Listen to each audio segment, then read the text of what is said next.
सबसे ज़्यादा अगर आपको किसी को टेनिस को सेल करना कि इस वजह से आपको टेनिस देखना चाहिए, और अब इस वजह से आपको अपने बच्चे को टेनिस खिलाना चाहिए, सबसे पहले तो इस वजह को इस क्वेश्चन को एड्रेस करते हैं, आपको इस वजह से टेनिस देखना चाहिए कि टेनिस स्पोर्ट इतना अट्रैक्टिव क्यों है? It's a very safe sport, अच्छा। क्योंकि आप फुटबॉल खेलें इंजरी के चांसेस बहुत हैं, हम्म। क्रिकेट में भी हैं, बॉल हम्म। लग सकता है, हम्म। हर किसी गेम में चांसेस हैं, but tennis racket game, tennis में बहुत कम चांसेस हैं आपको कि आप इंजर्ड हो। Hmm. Second thing, it's a very royal game, very sophisticated game, थोड़ा एथिक्स वाली गेम है। हम्म। आप इसमें रैश नहीं हो सकते, हम्म। आपको एक अच्छा बिहेवियरली परफॉर्म करना पड़ता है, आपको अपने अग्रेशन को हम्म। पॉजिटिव वे में दिखाना पड़ता है। हम्म। सो दैट्स वाई इट्स, मुझे लगता है कि ये गेम को परस्यू करवाना चाहिए बच्चों को, और इट्स अ वेरी, एक ये गेम थोड़ी कंसंट्रेशन ज़्यादा मांगती है, without concentration you can't play.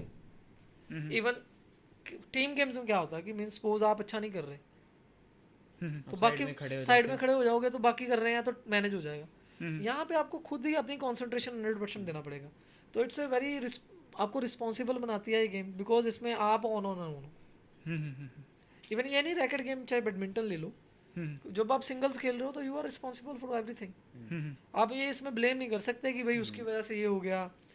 अगर आपकी कंसंट्रेशन थी, आप निकाल लोगे मैच, फोकस थे, आप डेडिकेशन से खेल रहे थे, आपने जो लर्न किया आपने वो मैच में इम्प्लीमेंट किया, तो no one can beat you. अच्छा, और अगर आप एक बिजनेसमैन को सेल करोगे कि ये इस तरह से स्पोर्ट में इन्वेस्ट करना चाहिए? वो वही कह रहा हूँ कि अगर वो मॉडल सक्सेसफुल हो जाए तो इसमें सबसे ज़्यादा इन्वेस्टमेंट इसमें होगी, क्योंकि जितने टूर्नामेंट्स इसके होते हैं उससे जितना रेवेन्यू आएगा, अगर इतनी ऑडियंस हो जाए हम्म। तो भैया बहुत, हर हर फील्ड बढ़ेगी ना फिर।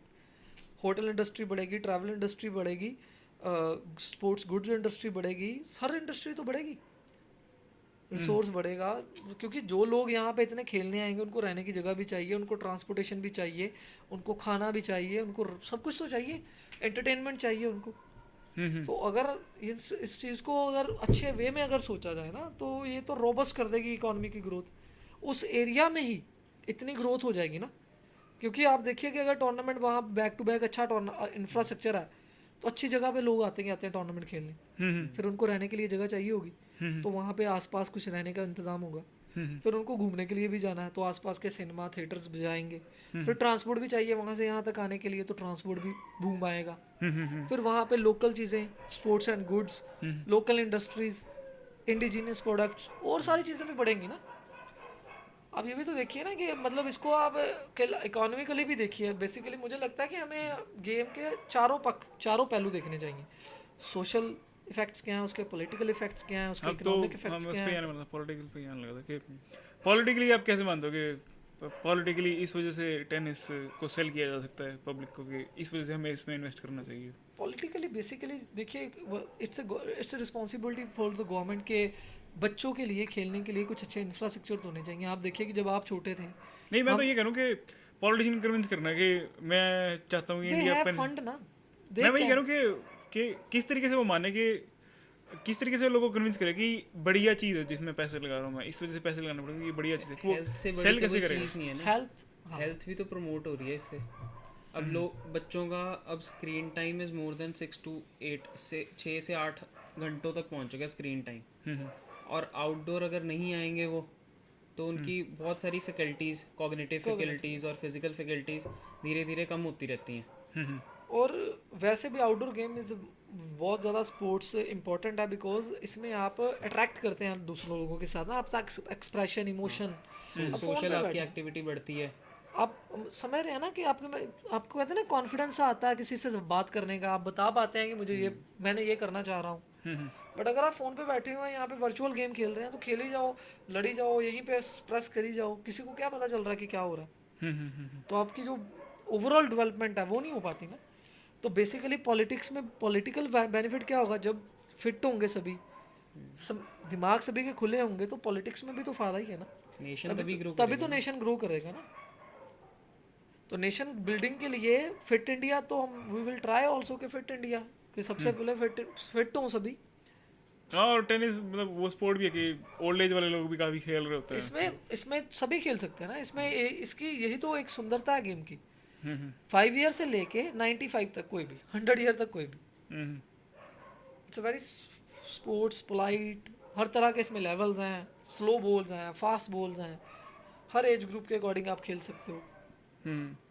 सीनियर लेवल कहाँ तक जाता है इसमें टेनिस में? अबव 45 65 तक 65 तक जाता है। 65 प्लस के टूर्नामेंट्स होते हैं, हम्म ग्रैंड स्लैम्स में भी टूर्नामेंट्स होते हैं। हम्म मीन्स टू से कि गेम तो बहुत अच्छी है, बट यही है कि अब कैसे हम लोग इसको उस लेवल पे ले आएंगे, ये सभी तक पहुँचे हम्म और लोग ज़्यादा से ज़्यादा इसमें इसको ज्वाइन करें और ज़्यादा से ज़्यादा इन्वॉल्व हो इसको देखने के लिए। हम्म।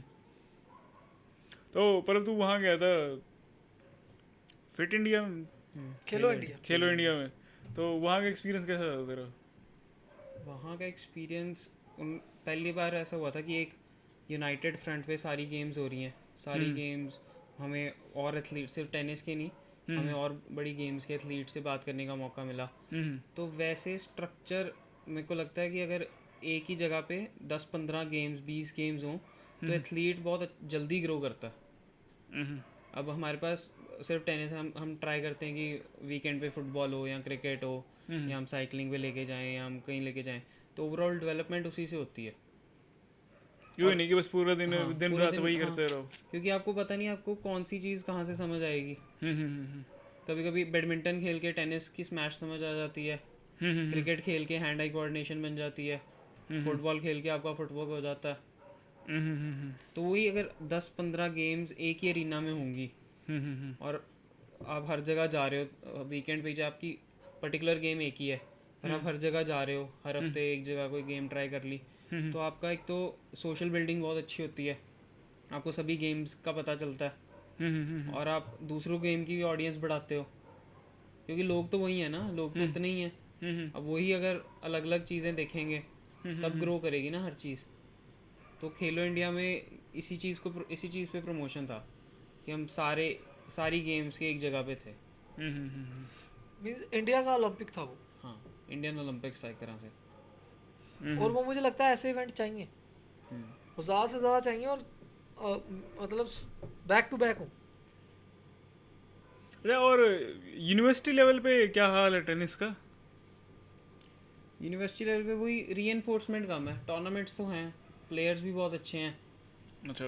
पर वही रीएनफोर्समेंट नहीं है। अब सिर्फ एक ट्रॉफी ही मिल रही है, इफ़ यू आर विनिंग तो आपको सिर्फ एक ट्रॉफी मिल रही है दिखाने के लिए ना, आपकी मतलब चलो फीस कंसेशन हो जाएगी यूनिवर्सिटी की तरफ से, पर उसके अलावा और कुछ नहीं है।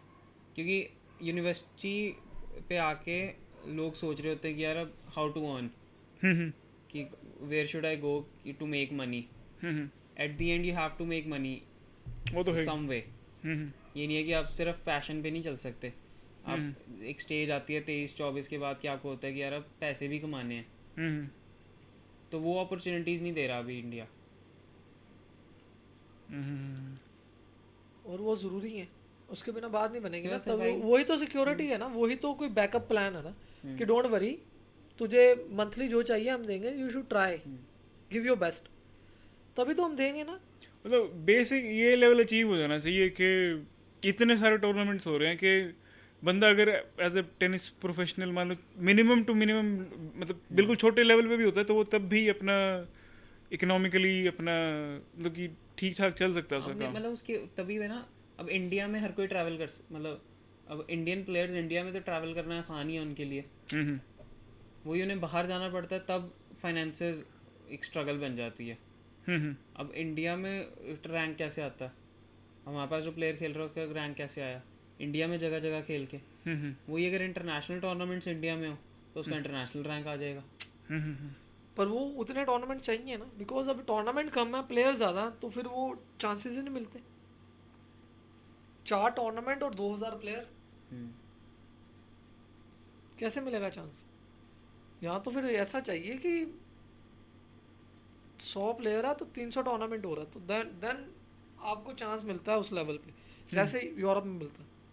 इसीलिए तो लोग यूरोप जाते हैं ना, क्योंकि साल के 50 से 60 टूर्नामेंट मिलते हैं, वो तो जो और प्लेयर उतने हैं। इंटरनेशनल टूर्नामेंट्स है, उसके अलावा उनके लोकल क्लब टूर्नामेंट्स बहुत हैं। आपको क्लब टूर्नामेंट्स, अकेडमी के टूर्नामेंट्स खेलने के they give you good money, 500 से 1000 यूरोस तक they pay you. If you are at a decent level, तो लोग क्लब मैचेस खेल खेल के ही मतलब उनके कम से कम रहने सहने और थोड़ा बहुत खाने पीने के खर्चे निकल आते हैं। और फिर अपना मतलब कि फिर वो देखा coaching में भी देख मतलब कि अगर लिस्ट बनाई जाए तो वीकेस्ट टू स्ट्रॉन्गेस्ट, तो सबसे ज़्यादा वीकेस्ट इंफ्रास्ट्रक्चर या organisation one is the same thing, क्योंकि ऑर्गेनाइजेशन ही इंफ्रास्ट्रक्चर बिल्ड करेगी ना। नहीं, ऑर्गेनाइजेशन तो बंदे हो गए ना, फिर उसके बाद इंफ्रास्ट्रक्चर तो मैं वही तो कह रहा हूँ ना, बंदों के थॉट से ही तो बनेगा ना। अगर कोई हाँ, तो नंबर 1 पे तो बंदे, उसके बाद फिर इंफ्रास्ट्रक्चर, इंफ्रास्ट्रक्चर, फिर उसके बाद फिर तीसरे पे ऑडियंस ऑडियंस, या नंबर 1 पे ऑडियंस। नहीं, ऑडियंस और ऑडियंस डिमांड तभी सप्लाई आएगी सब कुछ कनेक्टेड है। अगर शॉप्स होंगी तो भी तो ग्राहक आएंगे ना। जैसे वो बनाए ना कि नंबर 1 प्रायोरिटी तो हमारी ही है, नंबर 1 प्रायोरिटी क्या है? नंबर 1 प्रायोरिटी वही ऑब्वियस सी बात है, Audience है। ऑडियंस तो रहेगी ना। इंफ्रास्ट्रक्चर अगर आज हमारे पास इंफ्रास्ट्रक्चर है तभी तो बच्चे आ रहे हैं ना। अगर मेरे पास इंफ्रास्ट्रक्चर ही ना होता तो ये कैसे आ पाते? ये तभी नंबर 1 प्रायोरिटी इंफ्रास्ट्रक्चर। इंफ्रास्ट्रक्चर है। इंफ्रास्ट्रक्चर बेशक ऑर्गेनाइजेशन तो अपना धीरे धीरे इंप्रूव करती रहेगी, क्योंकि that is a gradual process है ना। आप एक टाइम पे बंदे नहीं ना चेंज कर सकते। हम एक टाइम पे सारे उड़ा देंगे, सभी बदल दो जी, टाइम लगता है। मतलब प्रोसेस ठीक होने में समय लगेगा, बट ये है कि जो चीज़ें बन सकती हैं ये तो बनानी है ना।